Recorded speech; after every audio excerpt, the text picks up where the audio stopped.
Yes, good afternoon, everybody. Welcome to this session of sustainable construction methods. Today, we'll be seeing this topic cutting edge technology. Basically, what do you mean by cutting edge technology, or what do you mean by this cutting edge technology? Let us start from here. What is global warming? Basically, we have heard about global warming, but all this is related to this technology. Let us see. What is global warming? It starts with emissions and changes in atmospheric concentrations of carbon dioxide and other greenhouse gases produced from industrial and other sources. Basically, what happens when from the industries and other automobiles, when a large amount of carbon dioxide is generated, it moves onto the atmosphere. Thereafter, what happens is many number of gases are produced, which increase the temperature of the environment also, or the climate also. So these result in changes of climate, as we have seen here, that impact on human activities and ecological systems in a number of ways. So what happens because of these emissions of the different gases from the industries as well as automobiles and everything? What happens, this has a very good impact on the environment or the climate. So basically what we have to do is we have to come up with some solutions where these gases and these emissions can be reduced or stopped completely. We have to come up with some solutions. Because of this, what is happening, you must have seen the different fluctuations and climate changes, that different fluctuations in climate changes. You can see the summer is very severe as well as the winter is also very cold, and sometimes there is very heavy rain which is not expected at that time. So because of that, you must have seen what is happening. There are a huge amount of floods also, and you can see the devastation which has been causing now and then. You must have seen just the floods which had come in China as well as other countries also, what devastation it had created. So one or the other thing is related to one another. It is not that just we are looking on the only at the one perspective, but we have to see the other things also. What are the losses because of it, and what are the outcomes because of that? We'll have to see all the issues simultaneously. So action will be necessary to adapt to these changes, which in some places will be very large. As I told you, sometimes the devastation is very large because of high summer heat waves and all. Even that is causing a lot of damage. And sometimes what happens because of this change in the climate, because of high summer heat waves, what is happening? Even the big jungles, even they are going into drought. And because of that, what happened, you must have seen here the latest in Turkey. What happened is, because of the drought and the jungles were all dried up, one fire which you can see, it just carried to such a long distance, and it was very hard to manage those fires or to stop those fires. You can just see how interrelated these things are. If we try to reduce these emissions, then we can stop these type of big destructions also. During the past 15 to 20 years, we have learned about a new form of pollution, namely global pollution. This is happening because this is increasing as the industries are increasing, and as globalization is also increasing, is taking place. So the devastation is, there is global population also, pollution also. Very small quantities of chemicals containing chlorine emitted into the atmosphere cause ozone to be depleted in a catalytic way. You can see here small amount of chlorine is also emitted into the atmosphere. Because of that also, there is a change in the atmospheric zone, a major problem of global pollution. So this is causing a major problem of global pollution. So this has to be kept in check here. Let us see. We all know how the greenhouse effect works. Solar radiations coming and warms the surface of the earth, largely unimpeded by the atmosphere. Now what happens is, because of these emissions, the layer, a thick layer is being formed into the atmosphere. Because of that, those layers, there are the different fluctuations in climate. Infrared radiation is emitted outwards from the surface, but is partially blocked by greenhouse gases. You can see some radiations are coming from the top, from the atmosphere, from the sky, and because of these greenhouse gases, these are stopping those radiations, such as water vapor, carbon dioxide, and methane, which re-emitted back to earth. So see, these water is evaporating from bottom, from the ground to the sky, towards the sky, and the carbon dioxide is going towards the sky, and methane. But what is happening, just because of this huge thick layer which has been emitted and blocked these vapors to go, this is again returning back onto the earth's surface. So this is causing a very big problem.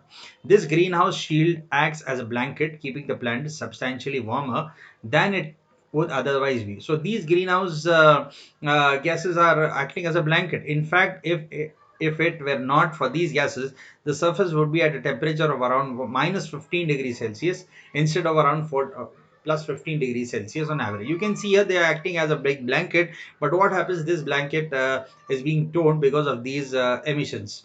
The natural greenhouse effect is therefore responsible for 20 to 30% of warming, and without it the whole earth would be covered by ice. You can see if this cover is not there, then the consequences, what the other consequences would have been, the temperature would have been very low, that is to up to minus 15 degrees Celsius, and because of that there would have been chances of the whole earth covered with the ice. So this is also important, we have to keep seeing. Let us see now to overcome these things, whatever we have think, as we normally what happens for our construction need, or for our construction purpose for building a home, we come up with many things, we try to fix as the best options available in the market. But the other side, if you see there, if you use these things, many of the things which are used, they emit some other gases, as well as they reduce the natural resources also. Many issues take place, so we have to come up with some solutions where we can reduce all these things and come up with solutions where the natural resources are used properly. You can see a gray water recycling. Gray water recycling offers a lot of opportunities. We have very much opportunities where the recycling of the water can take place. Gray water is water that has been employed for household use. Whatever uh, uh, household chores we do using this water, that is called as gray water, nothing else. It is a simple term which has been used. Reuse of grey water is illegal in many states because of the potential to contaminate groundwater with bacteria, but many folks do it. So what happens, see, already just like we are washing our clothes, and that water has been mixed with the detergent also. Now what we want to do is, we don't want to pour it away into the drains. What we want to do is, we want to take that water and reuse it for other purposes also. But sometimes what happens, when the different chemicals are getting mixed into the water, there are high chances of contamination, or because of this water into the earth. So even this takes place the other side, even this has to be seen here. But still, that water can be recycled and it can be used for many other things also. Rerouting your clothes washer to drain outside and water the plants. There are high-tech residential systems that filter grey water to remove sediment and pathogen. So what is happening, see, that grey water which has been used to wash the clothes, that can be used to water the plants. But what is the problem is, we have to filter them there, and there are many equipments available, many options available to just filter this grey water and remove the sediment and pathogens from them, and then put that water to the water that plant can use that water for different plants also. For now, they are quite expensive and tightly regulated by the government. There are there, but they are very expensive. So some of so we can do these things also. We can reuse the water where we don't lose our groundwater level. The groundwater level, what happens is, when we pump in many when we put many mechanical equipments and get the water out from the earth, because of that, what happens is, the groundwater level decreases in different places. So because of this reuse of water, that can be stopped. Just see a geothermal energy.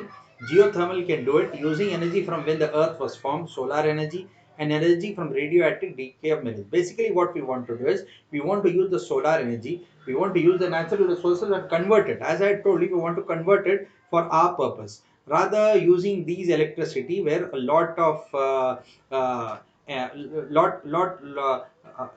many things are required to just generate this electricity. Rather, we can use these natural resources available, that is solar energy, and convert it into for our purpose. Humans have been taking advantage of geothermal energy for thousands of years, using it to heat homes and even baths. As I told you, this is being used from different times. Until recently, we could only tap geothermal energy at the Earth's tectonic plate boundaries, but new technology has expanded our capacity to use our planet's stored heat. So what is happening? We are the stored heat which is being stored onto the Earth, that can be used for different purposes. Rather, that solar energy being just wasted. So you must have seen at many places huge solar panels are being placed, and that solar energy is being captured, and that is being used to generate power which can be used for different purposes. Residential heating and cooling systems draw on radiant heat stored in the earth to heat the home during the winter. So these can be used to heat the earth during the winter. While they send hot air back down below the surface in summer, individual systems that generate electricity using the power of geothermal energy are on the way. So what happens? We use the solar energy, we generate power because of the power, that heat which is being generated, even that can be used in the winters to make the house warmer. So basically, this is one type of edge technology where the geothermal energy can be used. Let us see a wind power. A non-polluting home wind power system is the perfect partner to a solar panel system. See, already we have wind flowing. We want to convert that wind in using a power system. We want to convert it into generate power. Those turbines at the top of the tall towers collect kinetic energy when the wind blows, converting it to electricity. You must have seen in huge places, and at many places, big turbines are being placed. Because of that rotation of wind power, these turbines generate electricity. They convert it into electricity for our usage. So even this type of wind power can be used. A wind turbine can lower your home power bill by as much as 50 to 90%. You can just see here, because of the wind turbine which is being used for source of creating electricity, it can reduce your power bill of 50 to 90%. You may actually find yourself on the opposite side of the table. Federal regulations require that utility companies connect with small wind energy system. Now, even the government wants small industries to come up with this solution of creating their own electricity power.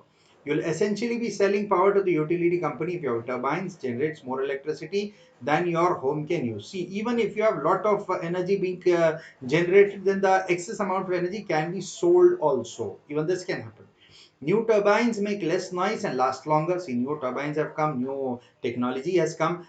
They make less noise and they last longer. For many years, wind turbines have been seen mainly in rural areas, but the urban and suburban market is opening as systems become more compact.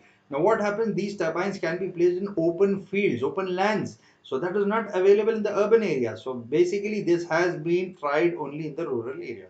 But with time, even the situation and the technology can improve, we can have these turbines being set up in urban areas also. Let us see a LED and natural light. You don't have to switch to those funny looking component fluorescent lights, CFL bulbs, in order to cutting edge green lighting options in your home. See, we have one more option of light emitting diodes. Basically, what happened with CFL was compact fluorescent light. They were good enough, but they were taking a lot of electricity to generate light. Whereas this LEDs, they last longer and more energy efficient than the traditional bulbs or CFLs. As I told you, they don't require lot much of energy. They take very less energy and they last longer also. They are very bright and they can last longer also. LED fluorescent tubes are much brighter and last longer than the old fluorescents. You're familiar with them from the office. You must have seen the old offices or the old workspace. You have this old fluorescent lights. Whereas these LED fluorescent tubes, they last longer, they are more brighter also. They'll save hundreds of dollars in energy cost over this lifespan. For the ultimate money saver, don't forget natural lighting. More than this, if you want to save money more itself, you go for natural lighting where you don't need anything, so you can save your money. Strategically placed windows and skylights let in light that won't charge you an electricity bill. You can see here the windows and skylights, they let in the light. They are placed at those places where the natural light can come inside. Because of this, also they reduce the electricity bill. Advanced ventilation systems. Let us see this. Tightly built, energy efficient homes don't allow for an exchange of air from one inside to outside, keeping pollutants trapped indoors with you. What happens is, if we don't provide good ventilation systems, then there is no fresh air coming from outside into your house, and there is no contaminated air which is being created in your house. They are not able to go outside also. So this care should be taken. Good ventilated systems are very much needed. If that is not possible or that has not been done, then it will be a very big danger also. Ceiling and attic fans, operable windows and skylights, and high-tech ventilation system filters keep pollutants from building up in your house and in your lungs. You can see here all this, they reduce the building up of pollutants and thereby damaging your health also. They reduce these. One system called Arctica recycles air in the house for heating and cooling using a thermal battery. made for recycled materials and harmful cool. So what happens? These things they recycle your house, removing the hot toxic air and providing you with the fresh air. For the most extreme ventilation system, move on up to a tree house. Some cutting edge homes are built in the treetops to catch prevailing breeze. You can just see some houses are being built up on big trees also. Just for some time you can stay there, but you can't live there. So you have to come up with some solution with a good ventilation system is being provided. All this is very essential for a civil engineer to look after, for a design engineer or a site engineer to look after all these things. Passive design, possibly the lowest tech item on this list of tips, is one of the most cutting edge, but really is just that builders are remembering what our ancestors knew. So our builders, most of construction builders, they are going backwards with the towards those technology which our ancestors had done. Where you build matters as much as what you build.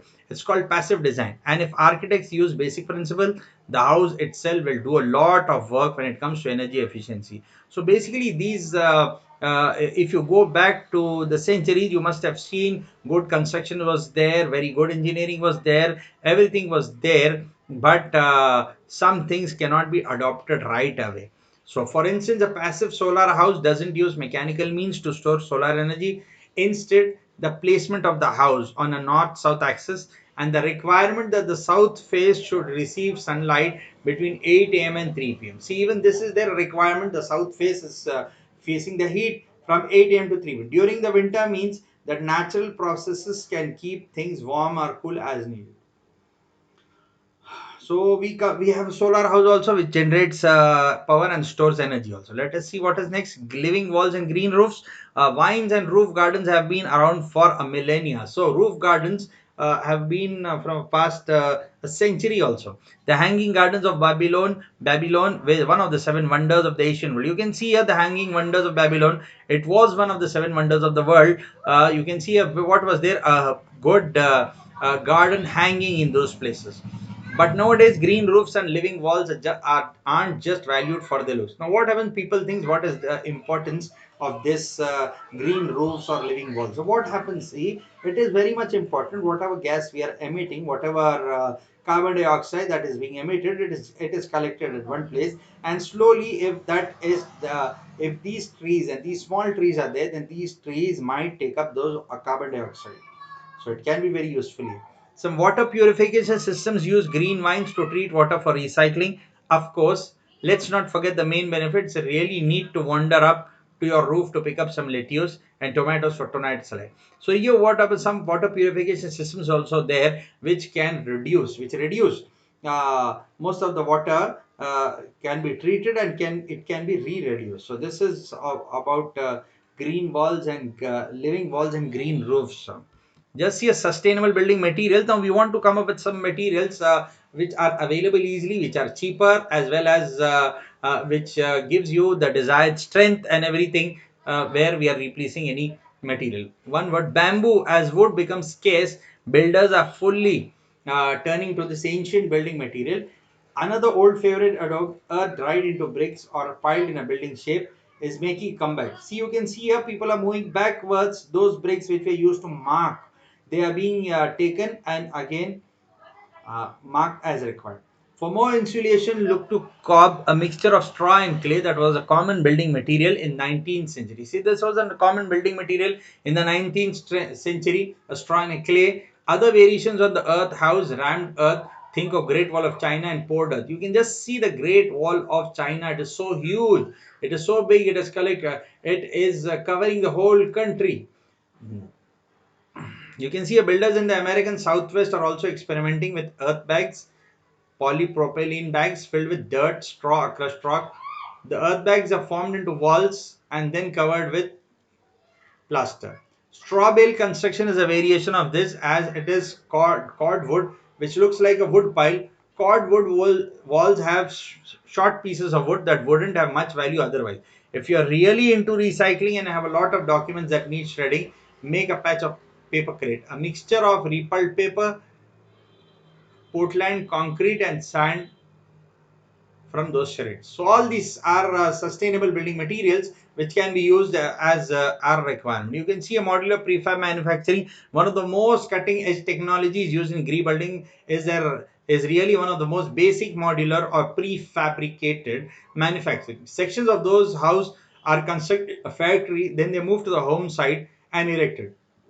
Building is in the controlled environment of a factory minimizes waste. So what happens is prefabrication. Most of the time prefabricated elements are being got onto the site and fixed there. You can just imagine, if you go for conventional slab, then you have to basically find the plan itself, then set the deal, and then you will have to keep waiting for the uh, market to take its own course. So you can see a prefabricated, it is very much of importance. Prefab building also lessens site disturbance because there are no need to store large quantities of building materials on the site. The pieces are delivered all at once, so construction workers aren't driving back and forth to site every day, reducing the vehicle emissions added to the atmosphere. So what happens is prefabricated construction. You can just see it is everything has been prefabricated, and as per your requirement we send the material also. We have one engineer from our side as well as from your side.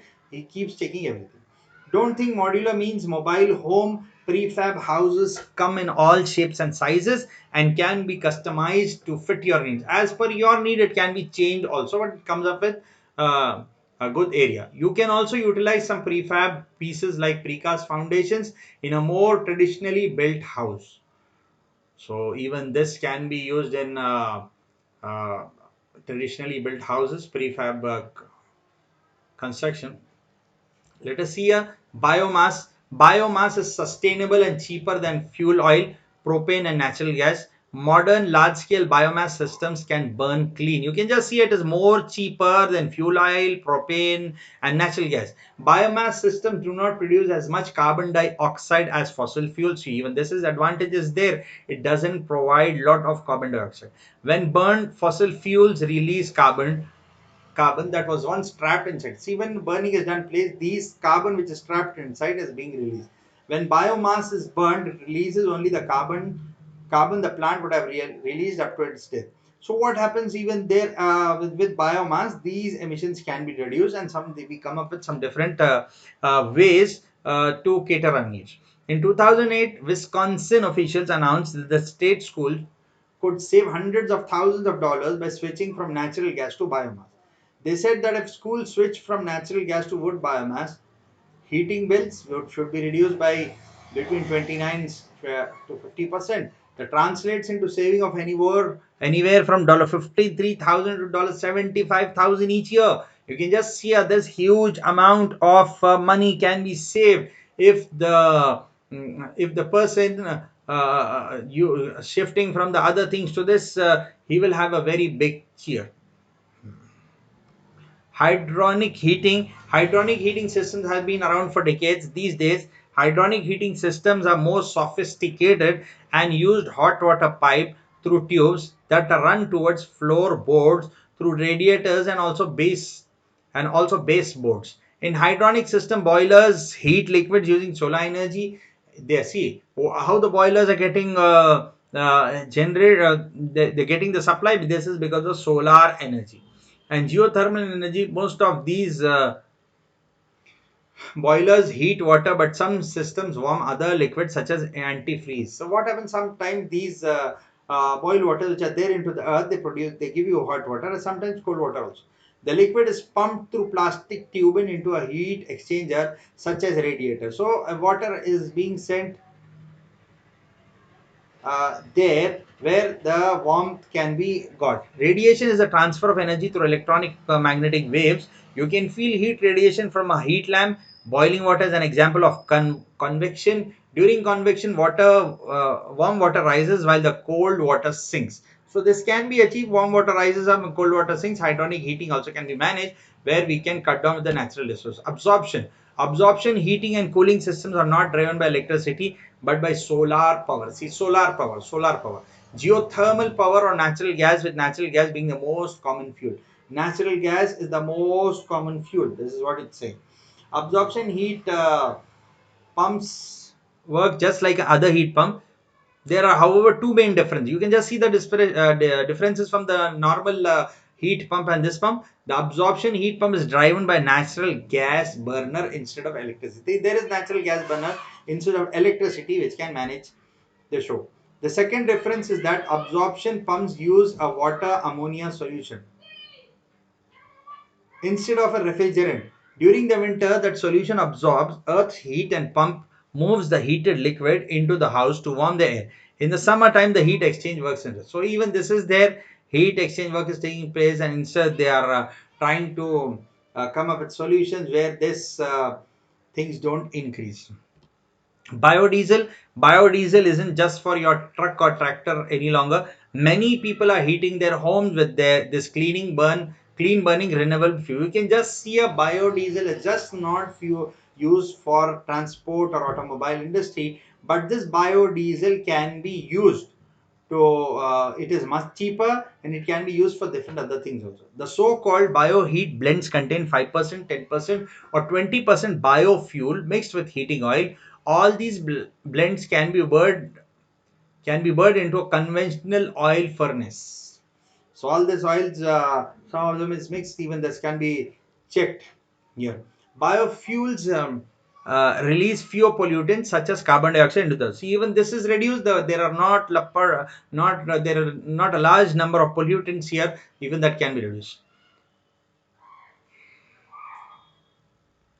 Helping decrease heat trapping gases. Also, biofuels are produced from so-called energy crops that include wheat, corn, soybeans, and sugarcane. So they are sustainable. So they are depending on the sustainability of the crop.